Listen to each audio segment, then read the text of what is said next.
कान्हापुरी ग्रामदैवत मंदिराचे युवक नेते नानासाहेब शिंदे यांनी केले स्वखर्चातून सुशोभीकरण।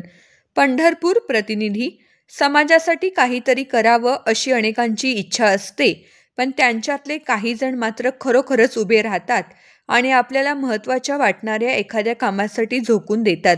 समाज पुढे जाण्याच्या प्रक्रियेत त्यांचा खारीचा वाटा खूप महत्त्वाचा असतो। पंढरपूर तालुक्यातील कान्हापुरी या ठिकाणी असलेल्या ग्रामदैवत काळभैरवनाथ मंदिराचे सुशोभीकरण स्वखर्चातून करून एक आदर्श उपक्रम राबवण्याचा प्रयत्न सामाजिक कार्यकर्ते नानासाहेब शिंदे यांनी केला आहे।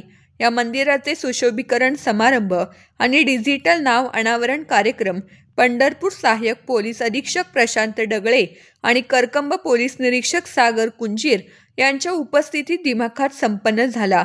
पंढरपूर तालुक्यातील कान्हापुरी येथील सामान्य कुटुंबातील या सामान्य कार्यकर्त्याने कोणताही राजकीय हस्त नसताना गावांतर्गत मूलभूत समस्या सोडवण्यासाठी मुंबई येथील उद्योजक संदीप वर्तक यांच्या संकल्पनेतून पुढाकार घेतल्याचे दिसत आहे।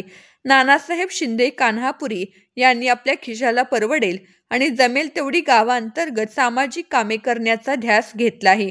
गावातील मंदिर सुशोभीकरण कार्यक्रम समारंभास गावातील नानासाहेब शिंदे, माजी सरपंच मोतीराम गोसावी, माजी सरपंच स्मिता पाटील मॅडम, प्रेम चव्हाण, सागर पाटील, प्रवीण चौगुले, जीवराज चव्हाण, सोमनाथ शिंदे, काशीनाथ शिंदे, दादासाहेब शिंदे, मदन गोसावी, पिंटू शिंदे, रामचंद्र कांबळे, बालाजी पाटील, बालाजी लोहार, आप्पा शिंदे, संग्राम बामणे, हरी पवार, रशीद देशमुख, भारत शिंदे, बिनू शिंदे, अजित कालेल, सागर कांबळे, राजाभाऊ शिंदे, दत्तू नाना शिंदे, भगवान परडे, पोपट फारडे, राहुल जाधव, दत्तात्रय देवकर, भारत आप्पा वाघमारे, दीपक फराडे आदी उपस्थित होते।